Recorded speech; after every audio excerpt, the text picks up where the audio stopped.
Hello meet மித்துன்ஸ் podcast சேனலுக்கு உங்களை வரவேற்கிறேன். எனக்கு வந்து 2 வீடியோஸ் எடுத்து வச்சிருக்கேன். அந்த வீடியோஸ் பார்த்து நம்ம வந்து நார்மலாக ரியாக்ட் பண்ண போகிறோம். எனக்கு என்ன தோணுது அப்படின்னு சொல்ல போகிறேன்.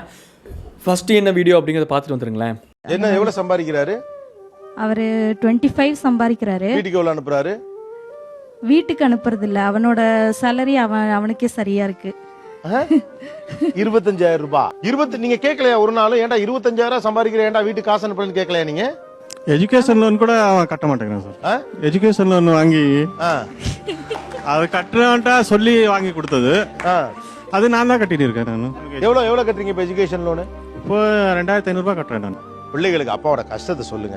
நீங்களே இப்படி இருப்பீங்கன்னு வச்சுங்களேன், அவனால அதை உணரவே முடியாது. இல்ல சார், இந்த காம்படிஷன்ல வந்து நிறைய ப்ரெஷர் இருக்கு சார். அவங்களுக்கு ஒரு ப்ரெஷரும் கிடையாது எங்களுக்கெல்லாம். ரெண்டாவது, ப்ரெஷர் அப்படிங்கிறது பாய்ஸ் டிஃபால்ட்டாக அது வந்து பாய்ஸுக்கும் சரி, இன்றைக்கி இருக்கக்கூடிய கேர்ள்ஸுக்கும் சரி, ஃபேமிலிக்காக ஒரு ப்ரெஷர் எடுத்துக்கும் போது அது ப்ளஷர் தான், அது ப்ரெஷர் கிடையாது. It's okay. End of the day if I am winning, my family is going to win. அவங்களுக்காக நான் ஓடுறேன், நான் உழைக்கிறேன். அது வந்து ஒரு நல்ல விஷயந்தான். ரெண்டாவது, அந்த அம்மா சிரிக்கிறதெல்லாம் என்னால் அக்செப்டே பண்ணிக்க முடியல. இது வந்து அட்மோஸ்ட் ஃபார்ம் ஆஃப் டாக்ஸிக்னஸ் ஒரு கப்புள்ஸ்குள்ளே. ஏன்னா இனிஷியல் ஸ்டேஜஸில் கப்புள்ஸ்குள்ளே தங்கம், மயில், லொட்டு, லொசுக்கு அந்த கொஞ்சல்லாம் இருக்க தான் செய்யும். நேற்று நான் ஒரு ரீல் பார்த்தேன். அதில் வந்து எனக்கு it was mind opening, I opening reel. எனக்கு வந்து அந்த ஒரு பர்டிகுலர் ரீல், அந்த ரீல் அவங்க என்ன சொல்லியிருந்தாங்க அப்படின்னா, பகவத்கீதாவில் ஐயோ என்னோட பாட்டெல்லாம் ஓடுது, ஐயோயோ. அப்போ ஃபுல் வீடியோ நான் பேசி முடிச்சது பாட்டு ஓடி இருக்குமோ அந்த ரியாக்ட் பண்ணதுக்கு. சரி, ஓகே, நான் அதை ஹேண்டில் பண்ணிக்கிறேன். இந்த மித்துன்ஸ் ட்ரால் சேனலில் டாக்டர் திவாகர் பற்றி ஒரு வீடியோ போட்டிருந்தேன். அதில் பேக்ரவுண்டில் பாட்டு ஓடிக்கிட்டு இருந்திருக்குமோ, ஏன்னா யூடியூப்பில் ஃபுல்லாக பாட்டு ஓடிக்கிட்டு இருந்துச்சு, என்னென்னு தெரியல. சரி, ஓகே, அதை நான் பார்த்துக்கிறேன் எடிட்டிங்கில். So coming back to the point, நேற்று வந்து ஒரு வீடியோ பார்த்துருந்தேன். அந்த வீடியோவில் சொல்லியிருந்தாங்க, வர I am losing interest on my lust அப்படின்ட்டு போட்டிருந்தாங்க. தென் ஐ ரியலைஸ்டு வாட் கிருஷ்ணர் செட் அப்படின்னு சொல்லிட்டு ஒரு 3 ரெஃபரன்ஸ் பகவத்கீதாவில் சொல்லியிருக்காரு கிருஷ்ணர். When I am losing interest in lust அப்படின்ட்டு ஒரு மேனோ விமனோ ஃபீல் பண்ணும்போது அது என்ன சொல்லுவாங்க, ஐயோ என்ன சொல்லுவாங்க, டக்குன்னு எனக்கு அந்த வேர்ட் வர மாட்டேங்குது. ஒரு எக்ஸாம்பிள் மாதிரி கிருஷ்ணர் வந்து 3 விஷயம் சொல்லியிருக்காரு. நெருப்பு எரியும், ஆனால் அந்த நெருப்புக்கு சுற்றி புகை இருக்கும். அந்த புகை விலகி நெருப்பு எரியுறது தெளிவாக கண்ணுக்கு தெரிகிற மாதிரி, உன்னோட டிசையர் அப்படிங்கிறது விலகி உன்னோட கரெக்டான லைஃப் கோல், அண்டர்ஸ்டாண்டிங் டுவர்ட்ஸ் திங்ஸ் வந்து ரொம்ப ஸ்ட்ராங்காக கண்ணுக்கு தெரியணும் அப்படின்னா லஸ்ட்டுங்கிறது அந்த நெருப்புக்கு முன்னாடி இருக்க போக மாதிரி அப்படின்ட்டு அந்த கிருஷ்ணர் அந்த பகவத்கீதாலே இது ஒரு எக்ஸாம்பிள். இன்னொரு எக்ஸாம்பிள் வந்து, அதாவது 3 எக்ஸாம்பிள் சொல்லியிருந்திருக்காரு. எனக்கு டக்குன்ட்டு இந்த பாட்காஸ்ட் இப்போ நான் ஆரம்பிச்சு உங்களுக்கே தெரியும், ஒரு ஃப்ளோவில் தான் பேசுவேன். ஸோ அதனால் எனக்கு ஒரு எக்ஸாம்பிள் தான் ஞாபகம் இருக்குது. மிச்சம் 2 எக்ஸாம்பிளும் உட்காந்து கொஞ்சம் லைட்டாக மூளையை காசுக்குன்னா ஞாபகம் வந்துடும். ஃப்ளோவில் பேசுகிறதுனால அடுத்து என்ன பேசலாம், கிருஷ்ணர் என்ன சொன்னார் அப்படிங்கிற அந்த 2 ஃபேஸுக்கு நடுவில் பிரெயின் ஸ்டக் ஆனனால டக்குன்னு எனக்கு வர மாட்டேங்குது. சரி, ஓகே, பட் இந்த ஒரு எக்ஸாம்பிளே போதும் to make this understand. So அதுதான் when I'm losing interest in lust அப்படின்ட்டு ஒருத்தன் ஃபீல் பண்ணுறது, which is a good sign, because lust is like a fog. அந்த ஃபாக்னா அந்த புகை மண்டலம் மாதிரி, அந்த நெருப்பை மறைச்சிக்கிட்டு இருக்கக்கூடிய புகை. அந்த புகை வெளியே அந்த கலையும் போது தான் நெருப்போட இன்டென்சிட்டியும் டென்ஸ்னஸும் த்ரூ பேர் ஐஸ் நம்ம பார்க்க முடியும். ஸோ லஸ்ட்டுங்கிறத ஒரு திரை, அந்த திரையை ஒதுக்கி வச்சுட்டு நம்ம பார்த்தோம் அப்படின்னா அந்த ரியாலிட்டி அப்போ தான் நம்மளுக்கு புரியும். ஸோ இதை நீங்கள் கம்பேர் பண்ணி அந்த மேரேஜ் கூட கம்பேர் பண்ணி நீங்கள் யோசிச்சு பாருங்கள். When initial stage of husband and wife, தங்கம், மயில், லொட்டு, லொசுக்கு, புஜுக்கு அந்த டூ மச் ஆஃப் க்ளோஸ்னஸ்லாம் இருக்கும்ல. ப்ராக்டிக்கலாக யதார்த்தமாக நான் பேசுகிறேன். எல்லாருமே லைஃப்பில் கோத்ரூ பண்ணக்கூடிய ஒரு விஷயந்தான், பண்ண வேண்டிய ஒரு விஷயந்தான். அப்போ வந்து ஏதோ ஒரு விதத்தில் நம்மளை ஏன் அந்த மாதிரி ட்ரிவனாக இருக்குது, ஒரு 20 இயர்ஸ்க்கு அப்புறம் சைலன்ஸாக இருக்கக்கூடிய கப்பல் ஏன் இனிஷியல் ஸ்டேஜஸில் அந்த அந்த அந்த ஒரு பாசமழை பொழியுது? Because of the desire, because of the lust we have for each other. அந்த லஸ்ட்டு கொடுக்குற ஸ்பார்க், அது இனிஷியேட் பண்ணக்கூடிய சில விஷயங்கள் நம்மளுக்குள்ள ஒரு அண்டர்ஸ்டாண்டிங்கை கொண்டு வருது, which is leading us to lead a family. அது வந்து நம்மளுக்கு ஒரு கட்டத்தில் அந்த லஸ்ட் மேலே அந்த இன்ட்ரெஸ்ட் குறையும் போது we will see the reality. when reality of the opposite person is being seen, ரொம்ப ஹார்டாக இருக்கும், அது கஷ்டமாக இருக்கும் 2 பேத்துக்குமே, ஒய்ஃபுக்கும் சரி ஹஸ்பண்டுக்கும் சரி. அந்த ஃபேஸை கோத்ரூ பண்ணுறது தான் ரொம்ப கஷ்டம். அந்த ஃபேஸில் நம்ம புரிஞ்சுக்கணும், புரிதல் இருக்குது அப்படின்னா அந்த ஃபேஸை நம்ம கோத்ரூ பண்ணிடுவோம், கையை இப்படி விட மாட்டோம். அந்த ஃபேஸை கோத்ரூ பண்ணிவிட்டு மறுபடியும் ஒரு லவ் ஒன்று பூம் ஆகும். ஆஃப்டர் த மிஸ்ட் போனதுக்கப்புறம், after you can see the reality, அந்த ரியாலிட்டி கொஞ்சம் கொஞ்சமாக you will start accepting, and again one love will bloom. Like psychology says, you fall you fall in love 2 times with the same person. 1 when you don't know anything about them, 2 when you know everything about them. So நம்ம லைஃபோட ப்ராசஸே இதுதான். நீங்கள் கவனிச்சு பார்த்தீங்க அப்படின்னா அந்த கப்பிள்ஸ்க்கு initial ஸ்டேஜில் இருக்கக்கூடிய அந்த spark comes because of the desire, because of the lust is the main driven thing. And அதுக்கப்புறம் சில காலங்கள், சில வருஷங்கள் அந்த மேரேஜ் லைஃப் அப்படியே அழகாக போகும். அப்புறம் ஒரு டிராஸ்டிக் டவுன் ஃபேஸ் வரும், தெரிஞ்சோ தெரியாமலோ அந்த கப்புளுக்குள்ளே. அந்த டவுன் ஃபேஸை ஃபில் பண்ணுறதுக்கு தான் இந்த குழந்தைகள். எவ்வளோ அழகாக அந்த கட்டமைப்பு இருக்குது பாருங்கள். சைக்காலஜிக்கலாகவும் ஃபிசிக்காலஜிக்கலாகவும் மென்டலியுமே எவ்வளோ அழகான ஒரு கட்டமைப்பு பாருங்கள். ஸோ அந்த ஒரு மேரேஜோட டவுன் ஃபேஸை ஃபில் பண்ணுறதுக்கு அந்த ஒரு குழந்தை வளர்க்கக்கூடிய ஒரு தருணம் வரும். அப்போ நிறையா முட்டிக்கும் இந்த கப்புள்ஸ்குள்ளே, அந்த பெண்ணுக்கும் ஆணுக்கும் நிறையா சண்டைகள் அப்போ தான் வரும். ஏன்னா நம்ம அந்த ஃபாக் இல்லாமல் ரியல் பர்சனை பார்க்க ஆரம்பிப்போம் கொஞ்சம் கொஞ்சமாக. அந்த முட்டும் போது ரொம்ப ஹார்டாக இருக்கும் லைஃப். பட் அப்போ ஒரு அண்டர்ஸ்டாண்டிங் வேணும். சரி, இந்த ஃபேஸ் இப்படி தான், திஸ் ஃபேஸ் வில் சில வருஷங்களுக்கு இந்த ஃபேஸ் ஆஃப் லைஃப் பர்சிஸ்டண்ட்டாக இருக்கும். இந்த பர்சிஸ்டண்ட்டான ஹார்ட் ஃபேஸை நம்ம கடந்து வந்துட்டோம்னா அதுக்கு அடுத்து ப்ளூம் ஆகக்கூடிய phase is heaven, literally heaven. நம்மளோட அந்த பழைய ஜென்ரேஷனுங்கிறேன், ஓல்ட் இஸ் கோல்ட்.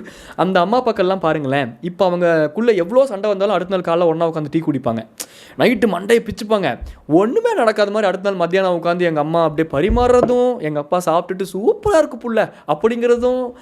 எப்படா ஒரு மனுஷன் இப்படி லவ் பண்ண முடியும் அப்படின்ட்டு நம்மளுக்குலாம் யோசிக்க தோணுதில்ல. That is heavenly phase of a couple. அந்த ஃபேஸ் நம்ம ரீச் பண்ணோம்னா இந்த ஹார்ட் ஃபேஸை நம்ம கோ த்ரூ பண்ணி தான் தீரணும். அது ஹார்ட் ஃபேஸ் அப்படிங்கிறனால ஒரேடியாக அட்வான்டேஜ் எடுத்துக்கிட்டு நம்ம அவங்கள ஹர்ட் பண்ணக்கூடாது, அவங்க நம்மளை ஹர்ட் பண்ணக்கூடாது. இல்லை என்ன ஆனாலும் அடிப்படை என்னாலும் நம்ம பிரிஞ்சு போகக்கூடாது அப்படிங்கிறது நம்ம அது ஒரு பேஸ் கோர் கேரக்டராக இருந்துச்சு அப்படின்னா அந்த ஹார்ட் ஃபேஸை ஈஸியாக கடந்துடலாம். Unless and until something which really shouldn't have happened has happened so that you are பிரிஞ்சிஃபைங் அப்படின்னா இட் இஸ் ஓகே, அண்டர்ஸ்டாண்டபிள் தான். அதாவது இது நடந்திருக்கவே கூடாது, ஆனால் இது நடந்துருச்சு, இதுக்கு மேலே நான் இங்கே இருக்க முடியாதுன்னு ஒரு ஃபேஸ் வரும். அது அந்த சேச்சுரேஷன் பாயிண்ட்டுக்கு பியாண்டு அப்போ பிரிஞ்சு போகிறது ஓகே தான். அதுக்கு மேலேயும் சகிச்சுக்கிட்டு வாழணுன்ட்டு எந்த கட்டாயமும் கிடையாது. ஆனால் அதுக்கு முன்னாடி நேற்று என் தம்பிக்கிட்ட பேசிகிட்டு இருக்கும்போது அவன் அழகாக போகிற போக்கில் ஒரு வார்த்தை சொன்னான். டேய், உங்கள் ஜென்ரேஷனுக்கு அவனே என் ஜென்ரேஷனுக்கு என் தம்பி, அவனே எனக்கு 4 வருஷத்துக்கு சின்னவன் தான். ஆனால் அவன் சொல்கிறான் என்கிட்ட, டேய் உங்கள் ஜென்ரேஷனுக்கு எதாவது ஒரு பிரச்சனை, உங்களுக்குலாம் ப்ரெஷர் எடுத்துக்கக்கூடாதுன்னு நினைக்கிறீங்க, அந்த ப்ரெஷர்லேருந்து எஸ்கேபிசம் எப்படிலாம் ஆக முடியுமோ ஆகிக்கிறீங்க, அதுக்கு அந்த எஸ்கேபிசத்துக்கு சில குவாட்ஸ் சொல்லிக்கிறீங்க, சில டெர்மாலஜிஸ் வச்சுக்கிறீங்க, சில விஷயங்களை நீங்கள் எஸ்கேபிசம் நினச்சி காம்ப்ளிகேட் பண்ணிக்கிறீங்க. லைஃப்னால் ப்ரெஷர் எடுத்துக்கணும். Marriage is a pressure, growing children is a pressure, take pressure, B a man அப்படின்னா நான் என் தம்பி எனக்கெலாம் யார் சாமி நீ, நானே ஊர்பட்ட ஃபிலாசபி பேசுவேன், நறுக்குன்னு சொன்னியடா அப்படின்ட்டு. I was so happy my brother is being so much matured. But coming back to the ஃபேமிலின்னு வந்தால் கொஞ்சம் ஃப்ளெக்ஸ் பண்ண ஆரம்பிச்சோம் நண்பர், I'm sorry. But coming back to the point, matter இது தான். ஸோ அந்த ஹார்ட் ஃபேஸ்லாம் இருக்குது. அப்போது அந்த ஹார்ட் ஃபேஸில் நீங்கள் குழந்தைகளை வளர்த்தும் போது உங்கள் கணவன் மேலே உங்களுக்கு மரியாதை இல்லை, கோபமாகவே இருக்கீங்க. அந்த ஒரு ஹார்டான டைமில் அந்த பசங்க குறிப்பாக ஒரு வீட்டில் பிறந்துட்டாங்க அப்படின்னா ஒரு கட்டத்துக்கு மேலே அம்மாக்கள் பக்கம் சாயிறது ரொம்ப இயல்பு. இதில் சேடான பார்ட் என்னென்னா, பொண்ணுங்களுமே ஒரு வயசுக்கு அப்புறம் அம்மாக்கள் கூட க்ளோஸ் ஆகிறதும் இயல்பு தான். உண்மையாலுமே ஆண்கள் பாவப்பட்ட ஜீவன் தான். இதை நான் ஒரு ஆணாக இருக்கிறனால சொல்லலை, நான் ஆப்ரேஷன் பண்ணி பொண்ணாக கூட மறுபடியும் இந்த பாயிண்ட் நான் ஸ்ட்ராங்காக பேசுவேன், என்னால் பேச முடியும். ஏன்னா குடும்பம்னு வந்தால் அந்த குடும்ப வாழ்க்கையில் ஏதோ ஒரு கட்டத்தில் ஆண் ரொம்ப பாவமாக மாறிடுறான். Unless he gets a good partner, அவனுக்கு நல்ல மனைவி அமைஞ்சிட்டாங்கன்னா அந்த ஆண் கடைசி வரைக்கும் ஆணாகவே இருந்து அழகான வாழ்க்கையை பார்த்துட்டு மறைஞ்சிடுறான். அந்த குட் பார்ட்னர் அப்படிங்கிறது எங்கேயோ ஏதோ ஒரு விதத்தில் அவனுக்கு மிஸ்மேட்ச் ஆயிடுது, சம்திங் இஸ் அப்படிங்கிற ஒரு தருணம் வந்துருச்சு அப்படின்னா ஒரு ஆண் ஒரு கம்பளி பூச்சியோட கேவலமாக ட்ரீட் பண்ணப்படுறான் அவனோட காலங்கள் போக போக போக. அதில் முக்கியமான ஒரு ஃப்ரேஸ் இந்த இதுதான். இப்போ நீங்கள் பார்த்த வீடியோவில் நடக்கிற மாதிரி தான். பையனுக்கு செல்லம் கொடுக்குறோம், அவனுக்கு ப்ரெஷர் இருக்குது, அவனை நம்ம பேம்பர் பண்ணுறோம், காப்பாற்றுறோங்கிற பேரில் அப்பாக்கள் படுற கஷ்டம் கொஞ்சம் கூட தெரியாமல் ஒருத்தன் வளர்ந்தானா நாளைக்கு அவனுக்குன்னு ஒரு குடும்பம் வரும்போது அவன் எப்படி அப்பாவாக ஒரு பொறுப்பு எடுக்க முடியும்? ஸோ பேசிக்காகவே நாளைக்கு குடும்பத்துக்கு ஆகாத பையனாக மாறிடுவான். Which means you are going to spoil a girl's life also. அந்த பொண்ணும் யதார்த்தமாக இவன் நல்ல குடும்பத்தை கொண்டு வருவான், குடும்பத்தை மெயின்டைன் பண்ணுவான் நம்பி ஒரு குடும்பத்துக்குள்ளே வரும்போது அப்பாவோட ஒரு நான் வாங்கின அந்த எஜுகேஷன் லோனை கூட நான் கட்ட மாட்டேன், அதை அப்பாவை கட்ட சொல்லு, நான் மாதத்துக்கு 4 பைக் வாங்கிட்டு சுற்றுவேன், நீ இஎம்ஐ போட்டு வாங்கி கொடு, நான் 25,000 சம்பளம் வாங்குறேன், 1 ரூபா கூட வீட்டுக்கு தரமாட்டேன் அப்படின்னு ஒருத்தன் சுற்றிக்கிட்டு இருக்கானா அந்த மாதிரி அதுக்கு அந்த பேரண்ட்டும் குறிப்பாக அந்த லேடிஸ் சப்போர்ட் பண்ணுறாங்க அப்படின்னா ரொம்ப கஷ்டமாக இருக்குது, ரொம்ப ரொம்ப கஷ்டமாக இருக்குது இதெல்லாம் பார்க்குறக்கே. ஏன்னா ஒரு ஃபேமிலிங்கிற அமைப்பில் எந்தளவுக்கு உங்களுக்கு உங்கள் பையன் முக்கியமோ அந்தளவுக்கு உங்களுக்கு உங்கள் கணவரும் முக்கியமாக இருந்திருக்கணும். உங்களுக்குள்ளே அந்த ரிலேஷன்ஷிப் ஹார்டாக இருந்திருக்கலாம், ஆனால் அவர் உங்கள் கணவர், அதையாச்சும் நீங்கள் விட்டு கொடுக்கக்கூடாதுல்ல. அது உங்களோடது இல்லை, உங்களோட கணவர். உங்களை பிரிச்சிட்டோம்னா அவன் வெறும் ஆம்பளை தான். நீங்கள் அவன் லைஃப்பில் வந்தால் தான் அவன் கணவர், நீங்கள் அவன் லைஃப்பில் வந்தால் தான். அப்போ அது உங்களோட ஸ்தானம். அதே மாதிரி தான் அவருக்குமே. நீங்கள் தனியாக இருந்தீங்கன்னா நீங்கள் நார்மல் விமன் தான், இல்லை கேர்ளாக இருந்திருக்கலாம், இல்லை எங்கேயாச்சும் ஒரு இடத்துல டீச்சருங்கிற ஒரு இதை நீங்கள் ஹோல்டு பண்ணியிருக்கலாம், ஒரு அப்பாவுக்கு பொண்ணாக இருந்திருக்கலாம், ஒரு குட்டி குழந்தைக்கு ஒரு தாயாக இருந்திருக்கலாம். இந்த மாதிரி நீங்கள் என்ன வேணாலும் நீங்கள் ஹோல்டு பண்ணலாம். You can hold those relationships. But ஒரு ஆண் கணவருங்கிற ஸ்தானத்தை உங்களுக்காக எடுக்கும்போது தான் நீங்கள் மனைவிங்கிற ஸ்தானத்தையே ஹோல்டு பண்ணுறீங்க. ஸோ அந்த மனைவிங்கிற ஸ்தானம் என்னோடது, தட் இஸ் மைண்ட். கணவருங்கிற ஸ்தானம் உங்களோடது. அப்போ என்னைக்கானாலும் என்னோட தான் நான் விட்டு கொடுக்க மாட்டேன். அந்த மனைவிங்கிறது என்னோட ஸ்தானம், அதை நான் விட்டு கொடுக்கக்கூடாது. அப்போ நான் விட்டு கொடுக்கக்கூடாதுன்னா என் பையனுக்கு 25 வயசு ஆனாலும் சரி, 50 வயசு ஆனாலும் சரி, அவன் 5 வயசு குட்டி குஞ்சனாக இருந்தாலும் சரி, என்னோட பொண்டாட்டிக்கிட்ட அவன் வாய்ஸ் ரைஸ் பண்ணானா நான் அவனை வாய்ஸ் ரைஸ் பண்ணுவேன். இன்னொரு டைம் உங்கள் அம்மா கிட்ட வாய்ஸ் ரைஸ் ஆச்சுன்னா நடக்கிறதே வேறு. வீடெலாம் இருக்க முடியாது, மூச்சுலாம் கட்டி நீ விட்டு வெளியே போயிடு அப்படின்னு நான் ஸ்ட்ராங்காக சொல்லுவேன். ஸ்ட்ராங்காக சொல்லணும். ஏன்னா அது என்னோடது, மனைவிங்கிற ஸ்தானம் என்னோடது. நீ என்னோட குழந்தை தான். I will pamper you. I have the responsibility to grow you, not to pamper you and spoil you and make you toxic. ஐயோ சாரிங்க, கொஞ்சம் டென்ஷன் ஆகிட்டேன்னா இங்கிலீஷ் வந்துடும். சொல்கிறேன் உன்னை நான் டாக்ஸிக் ஆக்கிறதுக்காக நான் உன்னை பேரண்டிங் பண்ணல. நான் உன்னை வளர்க்கணும். அந்த பொறுப்பு என்கிட்ட இருக்கிறனால நான் உங்ககிட்ட ஹார்டாகவும் ஹார்ஷாகவும் இருக்கலாம், உங்கள் அம்மாக்கிட்டையும் நான் ஹார்டாகவும் ஹார்ஷாகவும் இருக்கலாம். ஆனால் முன்னாடி நான் இருக்க மாட்டேன் அவகிட்ட. இல்லை அவகிட்ட நான் சண்டை போட்டிருந்தாலுமே நீ அவளை திட்டுறதை நான் என்கரேஜ் பண்ண மாட்டேன். இந்த அண்டர்ஸ்டாண்டிங் இருந்தால் தான் அது ஃபேமிலியாக பில்ட் ஆகும். என்னால் அந்த அம்மா உட்காந்து சிரிக்கிறதையும், அந்த அம்மா அந்த பையனை ஸ்பாயில் பண்ணுறேங்கிறது கொஞ்சம் கூட தெரியாமல் ஸ்பாயில் பண்ணுறதையும் இன்றைக்கி நிறையா ஃபேமிலிஸில் நான் கண் கூட பார்த்துருக்கேன்.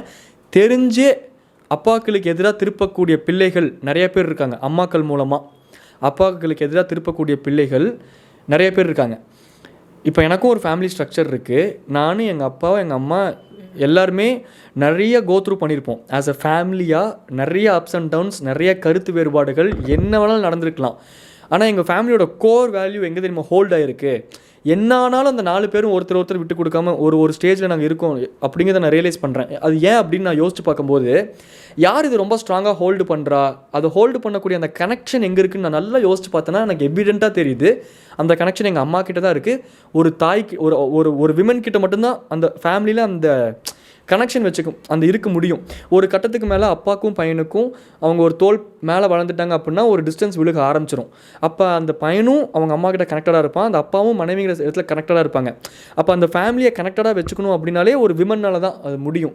அந்த விமனே நான் என் சைல்டு தான் பேம்பர் பண்ணுவேன். நீ போய் 2500 கட்ட அவன் எஜுகேஷன் லோனை படிக்க வைக்கிறதுவும் பொறுப்பு தானே, நீ வேலைக்கு போ, பொழுதுக்கு நாய் மாதிரி உழைச்சி என்னமோ பண்ணுற, எனக்கு என் பையன்தான் முக்கியம்னு போகிறது மிகப்பெரிய டாக்ஸிக் ட்ரைட். நீங்கள் உங்கள் புருஷனையும் விட்டு கொடுத்துட்டீங்க, உங்கள் பையன் வாழ்க்கையும் கெடுத்துட்டீங்க. அந்தளவுக்கு மோசமான ஒரு விஷயம் நீங்கள் பண்ணிகிட்ருக்கீங்க, நல்லதுன்னு நினச்சிக்கிட்டு. அதுதான் ஏற்றுக்கவே முடியலனால. இன்னொரு வீடியோ பார்த்தேன், அதுக்கு மேலே இருந்துச்சு, அதையும் பாருங்க. இதோட ஒரு 6 வண்டியாவது நான் உங்களுக்கு வாங்கி கொடுத்துருப்பேன். எல்லாமே புதுசாக தான் உனக்கு வாங்கி கொடுத்துருக்கோம். 6 வண்டி அவன் எது ஷோரூமில் வருதோ உடனே 180 சொல்கிறீங்கல்ல, அது 220, அப்புறம் அந்த பல்சர் என்னென்ன வருதோ அதெல்லாம் வாங்குவான். லாஸ்ட்டாக KTM வாங்கியிருந்தான் வண்டி. அப்பா டிரைவரா இருக்கு சார். இஎம்ஐ அவர் தான் பே பண்றாரு. ஆமா சார். இனிஷியல் அவர் தான் கொடுக்குறாரு. நீங்க என்ன பண்றீங்க?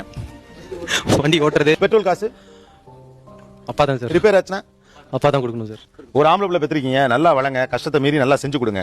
ஆனா ஒரு பையனை ஒரு அளவுக்கு மேல ஸ்பாயில் பண்ணீங்கன்னா நாளைக்கு நீங்க நினைச்சாலும் உங்களுக்கு அவன் கிடைக்க மாட்டான். இந்த அம்மா உட்காந்து சிரிச்சுக்கிட்டு இருக்கு. இதெல்லாம் யதார்த்தமா இவங்க இருக்காங்களா எனக்கு அதான் தெரியல. சரி ஓகே, அந்த பர்சனல் அதுக்குள்ளே போக வேண்டாம். பட் நீங்கள் யோசிச்சு பாருங்க, அந்த சினாரியோ மட்டும் யோசிச்சு பாருங்க. அவங்களையுமே நம்ம பர்சனலாக ஜட்ஜ் பண்ண வேண்டாம். பட் அந்த சினாரியோ மட்டும் நீங்கள் யோசிச்சு பாருங்களேன். ஒரு அப்பா டிரைவராக போகிறாரு, அவர் இஎம்ஐ கட்டுறாரு. நம்ம காசில் நம்ம வண்டி வாங்கலைங்கிறதே உறுத்தணும். அதுதான் ஒரு மென்னுக்கான குவாலிட்டி. அப்பா அம்மாவை கஷ்டப்படுத்தி அவங்கள இஎம்ஐ போட வச்சு அவங்க காசில் சொகுசாக இருக்கணும் அப்படிங்கிறதுலாம் பசங்கத்தனம். ஒரு ஒரு மேன்லினஸ்ஸே இன்றைக்கி யார்கிட்டையுமே இல்லாமல் போயிடுச்சா எனக்கு புரிய மாட்டேங்குது. ஒரு மென்னோட பேசிக் குவாலிட்டி அது. எப்படி சொல்கிறது, இந்த திருக்குறள் இன்றைக்கி காலையில் ஒன்று படித்தேன், எனக்கு திருக்குறள் ஞாபகம் இல்லை, அந்த பொருள் எனக்கு ஞாபகம் இருக்குது. யானை ஒன்று வந்துச்சு, அந்த யானையின் மீது அம்பை எறிந்து விட்டான் வீரன். ஐயோ அம்பு இல்லையே, இன்னும் போர் நடந்துக்கிட்டு இருக்கே அப்படின்னு அவன் யோசிக்கும் போது அவன் நெஞ்சில் ஒரு அம்பு பாஞ்சுது. அப்பாடி நம்மளுக்கு ஒரு அம்பு கிடச்சிருச்சுன்ட்டு அந்த நெஞ்சில் இருக்க அம்பை எடுத்து மறுபடியும் போரை நோக்கி நின்னானாமா. ஒரு ஆண் ஒரு ஆணுக்கு அந்த காலத்தில் எழுதப்பட்ட அந்த ஒரு அதிகாரமே, அந்த அவனுக்கு கொடுக்கப்படுற ஒரு பொருளே எப்படி இருக்குன்னு நீங்கள் கவனிச்சு பாருங்கள். இன்றைக்கி இருக்கக்கூடிய ஆண்கள் ஒரு ஃபேமிலி பொறுப்பு எடுத்துக்க கூட பயப்படுறாங்க. தனக்குன்னு சம்பாரித்து ஒரு பைக் வாங்கிக்கிறது கூட ஒரு பயம் வருது. பட் அப்பா அம்மா வாங்கி கொடுத்தா அவங்க இஎம்ஐ கட்டிப்பாங்க, பேலன்ஸ் பண்ணிப்பாங்க, நம்ம வாங்கி ஜாலியாக ஓட்டுவோம் அப்படிங்கிற அந்த மைண்ட் ஸ்டேட்டுக்கு போகிறாங்க. அதுதான் சொல்கிறேன்ல, பேரண்டிங் அப்படிங்கிறது தனிப்பட்ட நபர் சார்ந்த விஷயம் கிடையாது. தலைவனும் தலைவியும் சேர்ந்து ஒரு விஷயம் வளர்க்கும் போது தான் அது எம்பவர்டாக வளரும். Elite parenting very dangerous. நான் நிறைய பேர்லாம் சொல்லி கேள்விப்பட்டிருக்கேன். நான்லாம் என் பையனையும் பொண்ணையும் அடிக்கவே மாட்டேன், நல்லா தொடவே மாட்டேன், அதெல்லாம் வன்மத்துக்கு அது கீழே வரும்.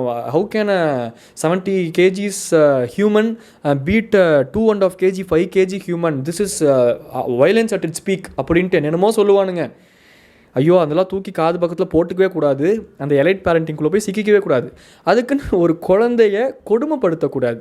ஆனால் you should know the difference between செல்லம் கொடுக்கறது, பாசம் கொடுக்கறது. செல்லம் மண்ணுதுன்னு போயிடும், பாசம் பர்சிஸ்டண்ட்டாக இருக்கும். செல்லம் மண்ணுதுன்னு போயிடும் அப்படின்னா நீங்கள் செல்லம் கொடுத்து வளர்க்குறது, அந்த சேட்டைகள் குறும்புகள் ஒரு இடத்துல ஓவராக ஜாஸ்தியாகி வயசுக்கு மீறின சில விஷயங்களை முன்னாடியே பண்ணி இறந்துருவான், மண் அவனை தின்னுரும் அப்படிங்கிறது தான் இந்த ப்ராபோட எண்டு டெஃபினிஷன். அதுதான் இன்றைக்கி எல்லாருமே வந்து நான் ஒரு elite parenting, I don't, he is my friend அப்படிங்கிற பேரில் you are literally spoiling the kid. செல்லம் கொடுத்து அந்த இடத்துல பாசம் இருக்க மாட்டேங்க. உங்களுக்கு உண்மையாலுமே உங்கள் குழந்தைகள் மேலே பாசம் இருந்துச்சுன்னா யூ ஓன்ட் ஸ்பாயில் தெம். இன்றைக்கி நிறைய பேர் இவனுக்கு நம்ம செல்லம் கொடுத்தே வளர்த்திடுவோம், எதான் சொன்னாலும் நோ எஸ்ஸே சொல்லிடுவோம், நம்ம இவன் கூட சேஃபான சைடில் இருந்துப்போம், இவங்க அப்பனை இவன் எப்படி விட்டாலும் பரவாயில்ல, ஃப்யூச்சரில் நம்ம வயசானதுக்கப்புறம் இவன் நம்மளை விட்டுறக்கூடாது, அதனால் நம்ம இவங்கிட்ட நல்ல பேர் வாங்கிப்போம், நம்ம இவக்கிட்ட நல்ல பேர் வாங்கிப்போம் அப்படின்ட்டு பேரண்ட்ஸ்குள்ளேயே ஒரு பிரிவினை. பேரண்ட்ஸே குழந்தைங்களுக்கு ஐஸ் வைக்கிறது, அந்த ஐஸ் வைக்கிறது மூலமாக அவங்களுக்கு செல்லம் கொடுக்கறது, பேம்பர் பண்ணுறது, ஓவராக அவங்கள இது பண்ணி அவங்க வாழ்க்கையும் கெடுத்து, நீங்கள் ஏதோ சேஃப் அண்ட் செக்யூராக இருக்கேன்னு நினச்சிக்கிட்டு இருக்கீங்க, உங்கள் வாழ்க்கையும் நீங்கள் கெடுத்து, உங்கள் புருஷன் வாழ்க்கையும் கெடுத்து, உங்கள் புருஷன் எப்படி பண்ணார்னா வைஸ் வெர்சா அவர் உங்கள் வாழ்க்கை, ஒரு மனைவியோட வாழ்க்கையும் எடுத்து, குழந்தையோட வாழ்க்கையும் எடுத்து. குடும்பம்னா குடும்பமாக இருக்கணும். தெரில, எனக்கு என்னமோ தோணுச்சு, அப்படியே ஒரு ஃப்ளோவில் பேசினது தான் வழக்கம் போல். நீங்கள் என்ன நினைக்கிறீங்க அப்படிங்கிறது நீங்கள் கமெண்ட்டில் சொல்லுங்கள். டாடா பை சொல்லிக்கும் போது நாங்கள் meet mister Mithun. Tata bye, tata பாய்.